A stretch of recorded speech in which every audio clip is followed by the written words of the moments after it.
ఇవాళ బీఆర్ఎస్ వాళ్ళు ఏడుస్తున్నారు. శ్రీశైలం లెఫ్ట్ బ్యాంక్ టన్నెల్ కూలితే జనాలు చచ్చిపోతే వాళ్ళు సంతోషంతో డ్యాన్స్ చేస్తున్నారు. ఏనైనా రోడ్డు మీద యాక్సిడెంట్ జరిగి ఎవరైనా చచ్చిపోతే వాళ్ళు సంతోషపడుతున్నారు. ఏనైనా పంట ఎండిపోతే వాళ్ళు సంతోషపడి గంతులు వేస్తున్నారు. ఇంత పైశాచిక ఆనందం ఎక్కడ నన్ను ఉంటుందా? ఏందే వాళ్ళ ఆలోచన? టన్నెల్ కూలితే రేవంత్ రెడ్డిని తిట్టొచ్చు, రోడ్డు మీద ప్రమాదం అయితే రేవంత్ రెడ్డిని తిట్టొచ్చు, కాళేశ్వరం కూలిపోతే రేవంత్ రెడ్డిని తిట్టొచ్చు, ఎండకు పంటలు ఎండిపోతే రేవంత్ రెడ్డిని తిట్టొచ్చు.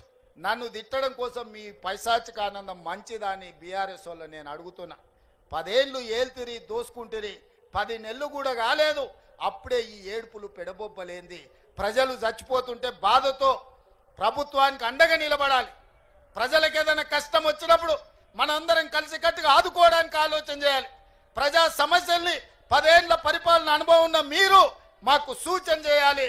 ఈరోజు నీళ్ళ సమస్య వచ్చినా, కరెంటు సమస్య వచ్చినా, ప్రాజెక్టుల ప్రమాదం వచ్చినా మీ అనుభవాన్ని ఉపయోగించి ప్రభుత్వానికి సూచన చేయాలి తప్ప మీ పైశాచిక ఆనందం తెలంగాణ రాష్ట్రానికి మంచిది కాదు. పైశాచిక ఆనందం పొందినోడు ఎవడు బాగుపడ్డోడు ఎప్పుడు చరిత్రలో చూడలే.